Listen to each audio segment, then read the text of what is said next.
Hello అండి. అందరికీ నమస్కారం. ఇప్పుడు మనం చెప్పుకోబోతున్న క్రైమ్ థ్రిల్లర్ 'హత్య చేసి చూడు'. రచన కంచర్ల రమణ. ఇక కథలోకి వెళ్దామా? మిస్ లీనా బేబీ, నా స్వరంలో అనురాగం ఒలకబోస్తూ అన్నాను ఫోన్లో. ఎస్ సార్ అంది లీనా ఆ వైపు నుంచి. ఆమె నేనుంటున్న hotel yellow ecstasy receptionist. Yes sir అంటున్నావు? నేనెవరినో పోల్చుకున్నావా బేబీ అన్నాను. అదేమిటి సార్, పోల్చుకోకపోతే ఎస్ సార్ అని ఎందుకంటాను? తెలిసినట్టు. మీరు ఫేమస్ క్రైమ్ కథ రచయిత మిస్టర్ వినాష్, రూమ్ నంబర్ 33 నుంచి మాట్లాడుతున్నారు. మీకు ఆకలి బాగా వేస్తోంది. హోటల్ బాయ్ ద్వారా డిన్నర్ పంపించమంటారు అవునా? అంది చిలకలా కిలకిలా నవ్వుతూ. Very good baby. Proprietor Ramakantham నిన్నెందుకు వదలడం లేదో నాకు అర్థమైంది అన్నాను మెచ్చుకోలుగా. Thank you sir, thank you అంది లీనా ఫోన్ పెట్టేస్తూ. హోటల్ రూమ్ సర్వీస్ కోసం ఆమెకు నేను ఫోన్ చేసినప్పుడల్లా ఈ తతంగం జరుగుతుంది. హోటల్ ఎల్లో ఎక్స్టసీలో నాలా పర్మనెంట్గా ఉండే కస్టమర్స్ గొంతుకలన్నీ మిస్ లీనాకు పరిచితమే. ఫోన్లో మా గొంతుకలు మ్రోగగానే మేమెవరమో పోల్చుకోగలదు. అయితే నేను ఫోన్ చేసినప్పుడల్లా నన్ను పోల్చుకున్నావా బేబీ అని నేను అడగడంలో స్వార్థం, గడుసుతనం ఉన్నాయి. నేను ఆర్డర్ చేసిన సరుకు నాకే చేరడం ఒకటి, ఇంకొకరికి అందిన సర్వీస్కు నా ఖాతాలో ఖర్చు పడకుండా జాగ్రత్త పడ్డం 2, 3 కాస్త కాలక్షేపం. మళ్ళా ఫోన్ ఎత్తాను. లీనా అటువైపు నుంచి పలికింది. ఇవాళ కొంచెం ఓవర్ టైం చేయగలవా బేబీ అన్నాను. ఓవర్ టైం అంటే అర్థం ఆమెకు తెలుసు. ఇవాళ అంటూ ఆగిపోయింది ఆలోచిస్తున్నట్టు. అలా ఆగిపోతే దాని అర్థం నాకు తెలుసు. రాత్రికి నా దగ్గరకు వచ్చి 100 రూపాయలు కొట్టుకుపోవడానికి ఆమె సిద్ధమే. ఆమెకు అర్జెంటు పనులేమన్నా ఉంటే ఓవర్ టైం పేరెత్తగానే చప్పున చెప్పేసేది తనకున్న ఎంగేజ్మెంట్స్ గురించి. మా ఫాదర్ అర్జెంటుగా రమ్మన్నారు డ్యూటీ అయిపోయిన వెంటనే. అయినా పర్వాలేదు, ఏదో చెప్తానులేండి అంటూ ఫోన్ పెట్టేసింది. ఆమె అలా అనడం మామూలే.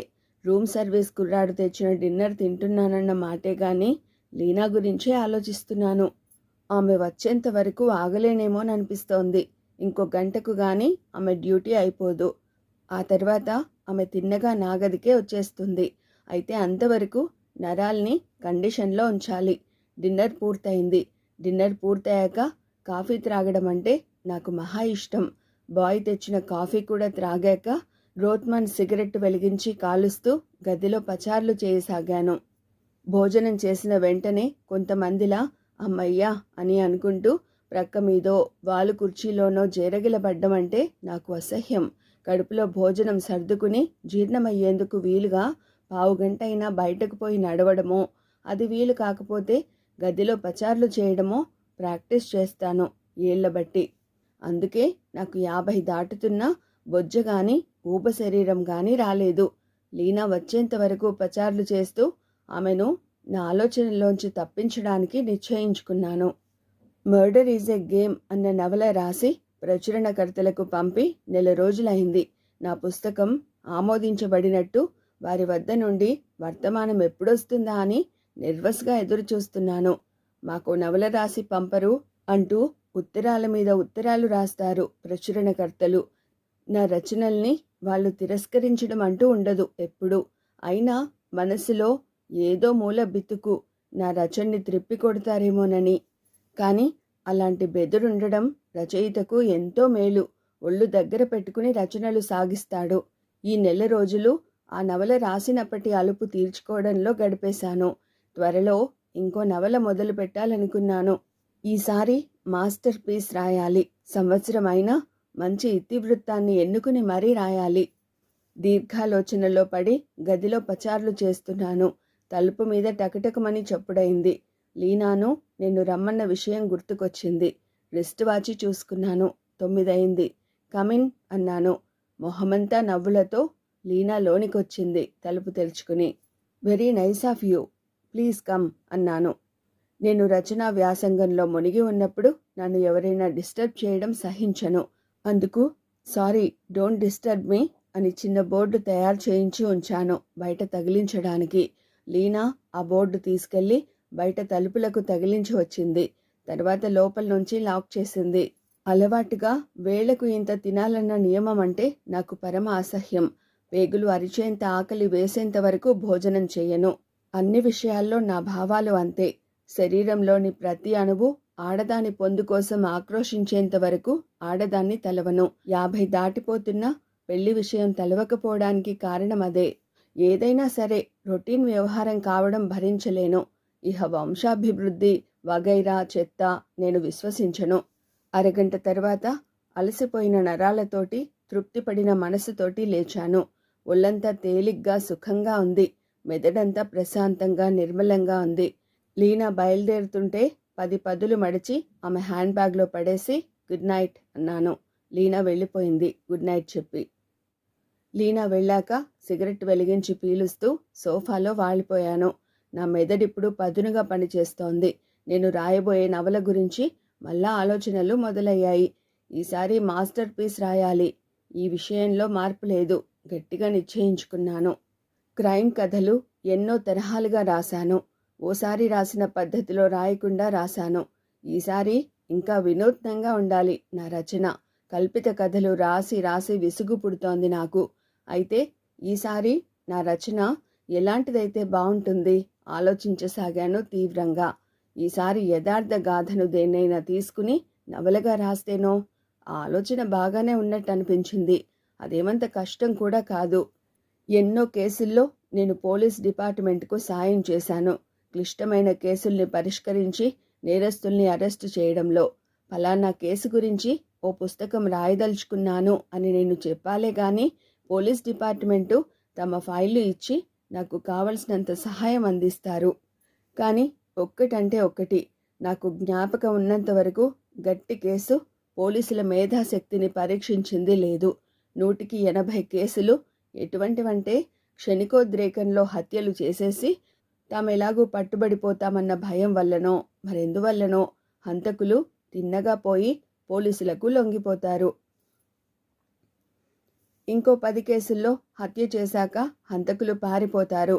అయితే వాళ్ళు వెళ్ళిపోతూ కాగితం మీద సంతకం చేసినట్టు హత్యా ప్రదేశంలో తమ వస్తువులు జారవిడుచుకోవడమో, అక్కడున్న వస్తువుల మీద తమ వేలి ముద్రలు స్పష్టంగా వదలడమో చేసి వెళ్ళిపోతారు. ఇలాంటి వాటిలో పోలీసుల పని మహాసులువు. పలానా అప్పారావు పలానా పాపారావుని పొడిచి చంపేశాడు, ఉన్న పలంగా కనిపించగానే అరెస్టు చేయవలసింది అని అన్ని పోలీస్ స్టేషన్లకు దేశమంతటా వర్తమానం పంపుతారు. అంతే, తన కోసం పోలీసులు గాలిస్తున్నారనగానే అతడి గుండెలు సగం దిగజారిపోతాయి. పోలీసు నిఘా తప్పించుకు తిరగడం కష్టమైపోతుంది రోజురోజుకి. ఒక రోజున పోలీసులకు తనంతట తానుగా వచ్చి లొంగిపోవడమో, తెలివి తక్కువగా చిన్న పొరపాటు చేసి తన ఉనికి బయట పెట్టుకోవడమో చేసేస్తాడు. కట్టుదిట్టమైన ఓ పథకం తయారు చేసి దాని ప్రకారం హత్య చేసేవాళ్ళు బహు అరుదు. మోటివ్ లేకుండా హత్య జరగడం అంటూ ఉండదు. మోటివ్ ఒక్కటి చాలు హంతకుణ్ణి బయట పెట్టేయడానికి. ఒకవేళ ఒక హతుడి విషయంలో 4-5గురికి ఒకే సమయంలో మోటివ్ ఉన్నా హంతకుడు పట్టుబడ్డం పెద్ద కష్టం కాదు. అనాలోచితంగా హత్యా ప్రదేశంలో తన వస్తువులు జారవిడుచుకోవడమో, ఒక్కోసారి ఇంకొకరి మీద హత్యా నేరం నెట్టే ప్రయత్నంలో ఆ వ్యక్తి తాలూకు వస్తువులు వదిలి వెళ్ళడమో, ఏవో చిన్న తప్పులు చేయడమో హంతకులు చేస్తారు. అవి వారిని పట్టించేస్తాయి. అలాంటప్పుడు జరిగిన హత్య కారణంగా నవల రాస్తే పాఠకుల్ని నిరుత్సాహపరచడమే అవుతుంది. అయితే ఏమిటి కర్తవ్యం? యథార్థ గాథ ఆధారంగా నవల రాయాలన్నా నా ఆశ నిరాశ కావలసిందేనా? ఏ నిర్ణయం తీసుకోలేకపోయాను. ఆమెను ఓసారి చూశాను లిఫ్టులో, నాతో పాటుగా పైకి వెళ్తుండగా. ఆమె అందం నన్ను దిగ్భ్రాంతుని చేసింది. నేను యువకుడిగా కలలు కన్న అందాలన్నీ ఆమెలో ఉన్నాయి. సగం విచ్చుకున్న కలువళ్ళ కళ్ళు, పలకరిస్తే చాలు పిలిచినట్టుగా మొహం మీద ప్రత్యక్షమయ్యే చిరునవ్వు. అంతకు ముందెన్నడూ ఆవిని నేను చూడలేదు. ఆవిడ హోటల్కు వచ్చి మహా అయితే వారం రోజులు అయ్యుంటుందేమో. ఆవిడ నాలాగా పర్మనెంట్ కస్టమరా, లేక 4 రోజులుండి వెళ్ళిపోయే మనిషా? రూమ్ సర్వీస్ కుర్రాడు అప్పారావుని పిలిచాను నా గదికి. 10 రూపాయల నోటు వాడికి అందించాను. వాడు తీసుకోబోతుంటే వెనక్కి లాగేసి, ఒరేయ్, ఈ 10 నీవి కావాలంటే నాకు కాస్త భోగట్ట కావాలి, చెప్తావా అన్నాను. అదేమిటి సార్ అలాగంటారు? ఏం కావాలో చెప్పండి, నాకు ఆ 10 అక్కర్లేదు అన్నాడు అప్పారావు. కానీ వాడి కళ్ళల్లో 10 రూపాయల మీద ఆశ తాలూకు మెరుపు పోలేదు. ఈ మధ్య మన హోటల్కు కొత్త మొహాలేవో వచ్చినట్టున్నాయిరా అన్నాను నేను అడగవలసిన దానికి ఉపోద్ఘాతంగా. అదేమిటోనండి, ప్రతి గదిలో ఉన్న బాబులు ఇదే అడుగుతున్నారండి 4 రోజుల నుంచి అన్నాడు అప్పారావు. ఆ అంటూ ఆశ్చర్యం వెలిబుచ్చి ఆమె గురించి మరో ప్రశ్న అడుగుదామనుకుంటుంటే, ఆవిడ ఏ నిమిషాన ఈ హోటల్లో అడుగుపెట్టిందో గానండి 3వ అంతస్తులో మగరాయిళ్ల రద్దీ ఎక్కువైందండి. వాళ్లకు తెలియకుండానే 202 నంబర్ గది ముందు వాళ్ళ కాళ్ళు ఆగిపోతున్నాయండి అన్నాడు అప్పారావు. ఆమె 3వ అంతస్తులో 2002 నంబర్ గదిలో ఉందన్న విషయం నేను అడగకుండానే అప్పారావు చెప్పేశాడు. ఇహ ఆమె పేరు, ఆమెతో ఎవరెవరు ఉంటున్నారో మొదలైన వివరాలు తెలుసుకుంటే నేను సంగ్రహించాలనుకున్న భోగట్ట దొరికినట్టే. నేను అడగగానే అప్పారావు ఆ వివరాలు కూడా చెప్పాడు. తీరా అడిగాక నాకేమనిపించిందంటే, ఆమెతో పరిచయం పెంపొందించుకోవడానికి అప్పారావు అందించిన భోగట్ట ఎందుకు పనికిరాదు. ఆమె పేరు వినీల. వరహాల్ రాజు అనే వ్యాపారస్తుడు తెచ్చి ఉంచాడు. గదిలో ఆమెతో పాటుగా ఇంకెవరూ లేరు. కనీసం రోజుకొకసారి, ముఖ్యంగా రాత్రుళ్ళు ఆమెను చూసిపోవడానికి వస్తుంటాడు వరహాల్ రాజు. వరహాల్ రాజుకు ఆమె అంటే ఎంతో మక్కువ. ఆమె కోరడమే తడవుగా ఆమె కోరిక తీర్చి పారేస్తున్నాడు. మరి ఆమెను నేను లొంగదీసుకోవడం ఎలా? ఆమె ఇష్టాయిష్టాలు, మనస్తత్వం గురించి కొంతైనా తెలిస్తే గాని ఆమెతో మామూలు పరిచయం కూడా ఏర్పరచుకోలేను. చూడు అప్పారావు, ఆమె గురించి నువ్వు చెప్పే భోగట్ట చాలదు, ఇంకా కావాలి అంటూ వాడి జేబులో 10 రూపాయల నోటు కుక్కి నాకింకా వినీల గురించి ఏ సమాచారం కావాలో చెప్పాను. అలాగే సార్ అంటూ వాడు గెంతుకుని వెళ్ళిపోబోతుంటే, ఒరేయ్, నేనిలా అడిగినట్టు ఎవరికీ తెలియకూడదు సుమా, జాగ్రత్త అన్నాను వాడి చొక్కా పుచ్చుకుని ఆపి. అదేంటి సార్ అలాగంటారు? నేను చచ్చిన ఈ రహస్యం ఇంకొకరికి చెప్పను అంటూ నా చేతిలో చెయ్యేసి ఒట్టు పెట్టి వెళ్ళిపోయాడు అప్పారావు. రోత్మాన్ సిగరెట్ వెలిగించి కాలుస్తూ సోఫాలో వెనక్కి జారగిలబడి ఆలోచనల్లో పడ్డాను. ఆమె గురించి ఊహించుకుంటున్నాను. ఆమెను కౌగిలించుకుంటాను. మొదట సున్నితంగా, పోను పోను బలంగా, తర్వాత గాఢంగా బెగ్గియార కౌగిలించుకుంటాను. పారవస్యం వల్లనో మరెందువల్లనో ఆమె కళ్ళు మూసుకుంటుంది. నా కౌగిలి సడలించి చూస్తాను. అరే, అదేమిటి, ఆమె అలా వెనక్కి పడిపోతుందేం? ఆమె వెనక్కి వాలిపోయింది చేతనరహితంగా. ఆమె ముక్కు వద్ద వేళ్లాడిస్తాను. ఆమెలో ప్రాణం లేదు. ఆమె చనిపోయింది. నా మనసు అదోలా అయిపోయింది. వినీలను తలుచుకున్నప్పుడల్లా ఈ దృశ్యం కళ్ళ ముందు కదలాడుతోంది. కారణం ఏమిటి ప్రశ్నించుకున్నాను నిశితంగా నన్ను నేను. అదే సమయంలో నేను యథార్థ హత్య గురించి రాయాలని నిర్ణయించుకున్న విషయం గుర్తుకొచ్చింది. అవును, ఆమెను నేను హత్య చేస్తేనో నా గుండెలు గుబేలుమన్నాయి. నా కళ్ళ ముందు నేను హత్య చేయడం, పోలీసులు అరెస్టు చేయడం వగైరా దృశ్యాలు కనిపించగానే. కానీ ఆలోచించాను, ప్రపంచ సాహిత్య చరిత్రలో ఇలాంటి సాహసం ఏ రచయిత చేయలేదు, చెయ్యబోడు, చెయ్యడు. విజయవంతమైన హత్య చేయడానికి పాటించాల్సిన సూత్రాలన్నీ అవలంబిస్తే హత్య చేసి శిక్ష తప్పించుకోవచ్చునో లేదో రుజువైపోతుంది. ఇది సాహిత్య ప్రపంచంలోనే కొత్త ప్రయోగం. అతి సులువుగా వినీలను హత్య చేసి తప్పించుకోవడానికి నాకు అవకాశాలు ఎక్కువ ఉన్నాయి. అశేషంగా క్రైమ్ కథలు రాసి గడించుకున్న అపార అనుభవంతో వినీలను నేను హత్య చేయగలను, పోలీసులకు ఏ క్లూ దొరకకుండా. పైగా ఆమెను హతమార్చడానికి నాకు మోటివ్ లేదు. అందున హోటల్లో హత్య జరుగుతుందాయే. తల్లక్రిందులుగా తపస్సు చేసిన నా మీద అనుమానం లేశం కూడా పోలీసులకు కలగడానికి అవకాశం లేదు. పైగా కేసు పోను పోను మరింత క్లిష్టమయ్యే అవకాశం ఉంది. వినీలను ఎలాగైనా పొంది తీరాలని కొంతమంది యువకులు ఆమె గదిలో జొరబడి బలాత్కారంగా ఆమెను అనుభవించి, ఆమె బ్రతికి ఉంటే తమను పోలీసులకు పట్టి ఇస్తుందేమోనన్న భయంతో ఆమెను చంపి పారేయవచ్చు. కేసు అలా తప్పు త్రోవ పడుతుంది. చివరకు వినీలను హత్య చేయాలని నిశ్చయించుకున్నాను. సరిగ్గా 2 రోజులు పోయాక అప్పారావు నా గదికి భోజనం తెస్తూ వినీల గురించి నేను అడిగిన అదనపు భోగట్ట అందించాడు. ఆమెకు థ్రిల్లర్స్, క్రైమ్ స్టోరీస్ అంటే ఎంతో ఇష్టమట. ఆడ మగ అన్న తేడా పాటించకుండా అందరితో అతి చనువుగా మాట్లాడుతుంది, తిరుగుతుంది. స్నేహంగా పిలిస్తే చాలు ఎవరి గదికైనా నిస్సంకోచంగా వెళ్తుందట. అలాగే ఇతరులని తన గదికి ఆహ్వానించడానికి జంకదు. అయితే ఆమె చూపే చనువు ఆసరాగా తీసుకుని ముగ్గురు ఆమెకు ఇంకా దగ్గరవబోతే వారిని భంగపరిచిందట. దాంతో తతిమ మగవాళ్ళు జాగ్రత్తగా ఉండనారంభించారు. వినీలను ఆరాధించి పలవరించాల్సిందే తప్ప అనుభవించి ఆనందించడానికి అలవి కాదని తెలుసుకున్నారు. వినీలను పరిచయం చేసుకోవడానికి కావలసిన వాతావరణం ఉందని గ్రహించాను. కల్పించుకుని ఆమెతో పరిచయం చేసుకున్నట్టుగా కాకుండా అతి సహజంగా ఆమెతో పరిచయం కావాలని అనువైన సమయం కోసం ఎదురు చూస్తున్న సమయంలో ఓ రోజు ఆమె ఉన్న అంతస్తు వైపే వెళ్ళాను. ఆమె కూడా అదే సమయంలో తన 202 నంబర్ గదిలోంచి బయటకొచ్చింది. ఆమె చేతిలో కొన్ని పుస్తకాలున్నాయి. ఆమె నాకెదురుగా వస్తోంది. ఆమెను దాటి వెళుతుంటే ఆమె చేతిలోని పుస్తకాలు జారిపడ్డాయి నేల మీద. ఆమెను పరిచయం చేసుకునే చక్కని అవకాశం దొరికిందనుకుని చట్టున నేల మీదకు వంగి పడిన పుస్తకాల్ని తీశాను. ఆమెకు తిరిగి అందించే ముందు అందులో ఒక పుస్తకం వైపు చూశాను. ఆ పుస్తకం నేను రాసిందే. పేరు జాలిగల హంతకుడు. పాఠకుల నుంచి బ్రహ్మాండమైన మెప్పు పొందిన నవలల్లో ఒకటి. ఆమె వినీల కాకపోయి ఉంటే, ఆమెతో పరిచయం కావాలన్న ఉబలాటం నాకు లేకపోయి ఉంటే ఆమె చేతిలోంచి పడిన పుస్తకాల్ని ఎత్తేవాణ్ణి కాదు. ఎత్తినా గమ్మున ఆ పుస్తకాల్ని ఇచ్చేసి వెళ్ళిపోయేవాణ్ణి. నన్ను నేను ఇలా తమాషాగా పరిచయం చేసుకునేవాణ్ణి కాదు. చరిత్రలో సువర్ణాక్షరాలతో రాయాల్సిన క్షణమిది అన్నాను నవ్వుతూ. ఎందుకో చెప్తారా అందామె తిరిగి నవ్వుతూ. అందమైన ఓ జత చేతుల్లోంచి పుస్తకాలు జారిపడ్డాయి అన్నాను ఆరంభిస్తూ. ఓస్ ఇంతేనా అందామె నా మాటల్ని మధ్య తుంచేస్తూ.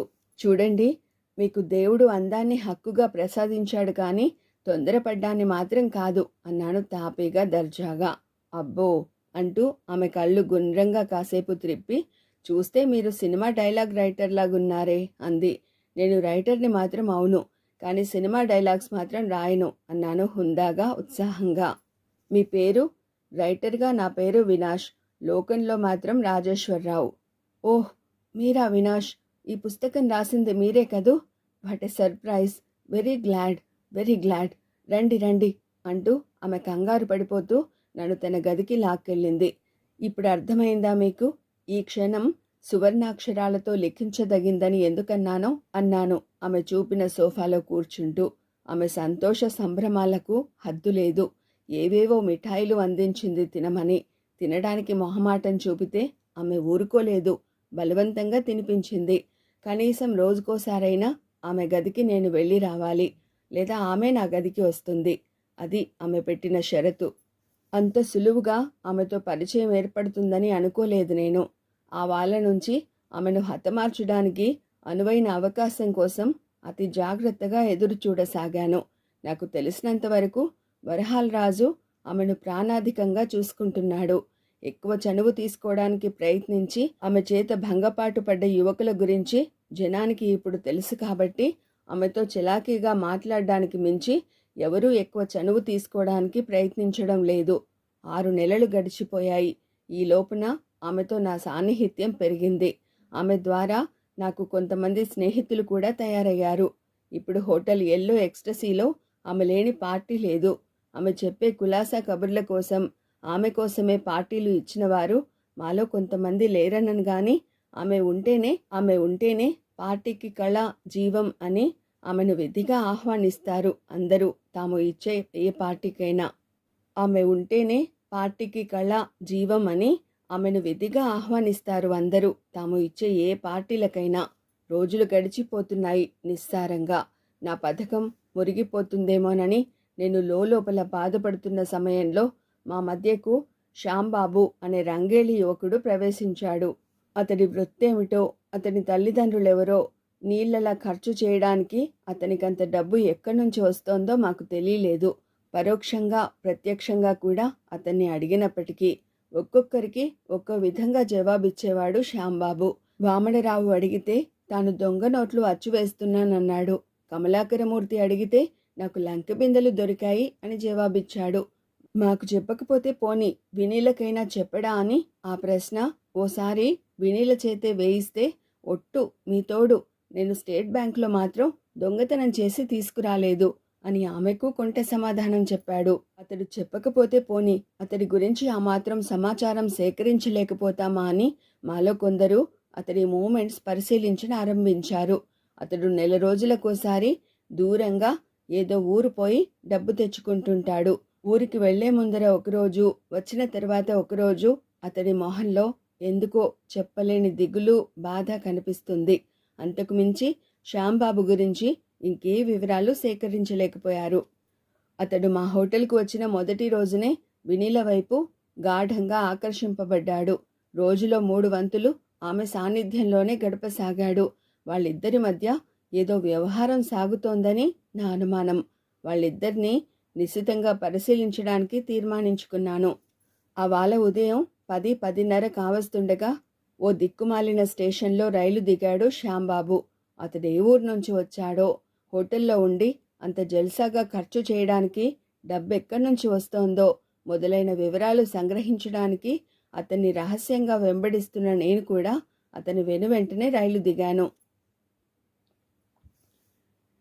తలొంచుకుని నడుస్తూ అతడేం ఆలోచిస్తున్నాడో కానీ అతన్ని నేను అనుసరిస్తున్నానన్న స్పృహే లేదు అతనికి. స్టేషన్ బయటకొచ్చి పొలాల మధ్య నుంచి పోతున్న చిన్న నాటుతోవ పట్టాడు అతడు. మెల్లగా నేను కూడా అతని వెనుకనే 25-50 గజాల దూరంలో నడుస్తున్నాను. శ్యాంబాబు మొదట తోటలో ప్రవేశించాడు.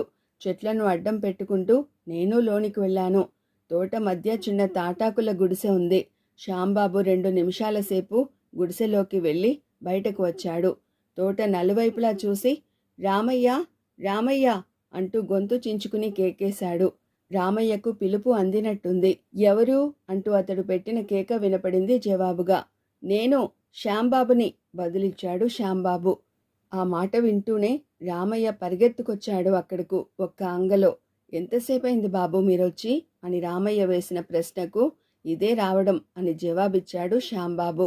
పదండి బాబు, పాకలో కూర్చుందాం అంటూ శ్యాంబాబుని పాకవైపు తీసుకెళ్లాడు రామయ్య. అన్నయ్య ఇంకా రాలేదా? దోవలో అడిగాడు శ్యాంబాబు. వస్తారు బాబు, గడియకో గంటకో చెప్పాడు రామయ్య. నాకు పాక చాలా దూరంలో ఉంది. వాళ్ళు లోపల ఏం మాట్లాడుకుంటున్నారో వినపడే అవకాశం లేదు. వాళ్ళు లోనికి వెళ్ళగానే నేను చప్పున కదిలి పాక వెనుకకు పోయి ఓ చెట్టు చాటున నిల్చున్నాను. ఏమిటి బాబు, ఎన్నాళ్ళి అజ్ఞాతవాసం అడుగుతున్నాడు రామయ్య. శ్యాంబాబు దీర్ఘంగా నిట్టూర్చాడు తప్ప వెంటనే జవాబియ్యలేదు. 1 నిమిషం పోయాక మళ్ళా రామయ్య అన్నాడు. దానికి రోజులు నిండి అది చచ్చింది. ఏమిటైతే అదే అవుతుంది. ధైర్యంగా తిరగండి బాబు. హత్య మీరు చేయనప్పుడు మీకెందుకు భయం? అది నీకు తెలుసు, దేవుడికి తెలుసు, కానీ లోకులకు తెలీదు. వాళ్లకు తెలిసిందంతా దాని శవం వద్ద పడి ఉన్న నా వస్తువులు, నా చేతి వేలి ముద్రలు, ఎక్కడ పడితే అక్కడ పడి ఉన్న ఆమె గదిలో సామానులు. నేను పోలీసులకు లొంగిపోయి శిక్ష అనుభవించడం తప్ప ఇంకో మార్గం లేదు అన్నాడు శ్యాంబాబు. శ్యాంబాబు చరిత్ర నాకిప్పుడు అర్థమైంది పూర్తిగా. శ్యాంబాబు ప్రేయస్నో లేక ఉంచుకున్నదాన్నో ఎవరో ఒక ఆమెను ఎవరో హత్య చేశారు. ఆమె చనిపోయిన గదిలో సామాన్ల నిండా శ్యాంబాబు వేలిముద్రలు, అతని వస్తువులు ఉన్నాయి. లోకం దృష్టిలో, పోలీసుల రికార్డుల్లో శ్యాంబాబు హంతకుడు. అందుకే ఇంటికి దూరంగా అజ్ఞాతంగా బ్రతుకుతున్నాడు. శ్యాంబాబు మీద హంతకుడి ముద్ర ఉంది. ఇవాళ కాకపోతే రేపు పోలీసులకు చిక్కి శిక్ష పొందక తప్పదు. తమ్ముడు, ఎంతసేపైందిరా వచ్చి? శ్యాంబాబు అన్న వచ్చినట్టున్నాడు. అతని గొంతు వినగానే నా దృష్టి మళ్ళా పాకలోని సంభాషణ వైపుకు మళ్ళింది. ఇప్పుడే అన్నయ్య అని ఒక్క క్షణం ఆగి, అమ్మ నాన్న ఎలాగున్నారన్నయ్య అడిగాడు శ్యాంబాబు. అమ్మ ఇవాళో రేపో చచ్చిపోయేటట్టుందిరా. నీ గురించి దిగులుతో మంచం ఎక్కిపోయింది. నిన్ను చూడాలని ఉంది ఆమెకు. ఆమె చచ్చిపోతే నాన్న కూడా. ఇక చెప్పలేక అతడి గొంతుక పూడ్చుకుపోయింది. ఇదంతా నా వల్లనే. శ్యాంబాబు బాధగా రోధించసాగాడు. ఊరుకోండి బాబు, ఊరుకోండి బాబు, రామయ్య సముదాయించసాగాడు. ఉండు రామయ్య, నన్ను ఊరుకోబెట్టవద్దు. అందమైన ఆడవాళ్ళను చూసి పొంది తీరాలన్న నా కోరికే నన్ను ఈ స్థితికి దింపింది. ఇంత జరిగినా అందమైన ఆడవాళ్ళను చూస్తే నా మనసు నిలవదు. అమ్మను చూడాలని ఉంది నాకు. వెళ్ళి చూసానా దొరికిపోవడం ఖాయం. నా ఆచూకీ ఎక్కడ దొరికిపోతుందో అన్న భయం వల్లనే కదా ఈ రోజు వరకు ఇంటికి ఉత్తరాలు రాయడం కానీ, మీ చేత రాయించుకోవడం కానీ చేయడం లేదు అన్నాడు శ్యాంబాబు ఏడుస్తూనే. బాధపడకు తమ్ముడు, జరగాల్సింది ఎలాగూ జరుగుతుంది. ఇదిగో డబ్బు, మళ్ళా రైలుకు ఆలస్యం అవుతుందేమో, బయలుదేరు అన్నాడు శ్యాంబాబు అన్న. అలాగే అన్నయ్య, వస్తాను రామయ్య అంటూ శ్యాంబాబు బయటికి వచ్చి బయలుదేరాడు. శ్యాంబాబు అన్నయ్యను కూడా వెళ్ళిపోనిచ్చి నేను కూడా తిరుగు ప్రయాణం మొదలుపెట్టాను. తోవలోనే నా ఆలోచనలకు పరిణితి వచ్చింది. శ్యాంబాబుకు వినీలకు ఎక్కువ స్నేహం ఉంది. వారిద్దరి మధ్య ఉన్న సంబంధం వట్టి స్నేహమే కాదని కొంతమందిలో అనుమానం కూడా ఉంది. ఇందుకు తోడుగా శ్యాంబాబు మీద హత్యానేరం ఉంది. నేను వినీలను అంతం చేయడమే సంభవిస్తే ఆ నేరం కూడా అతడి మీదకే వెళ్తుంది. వినీలను అంతం చేయడానికి ఇంతకు మించిన అనువైన సమయం ఏముంది?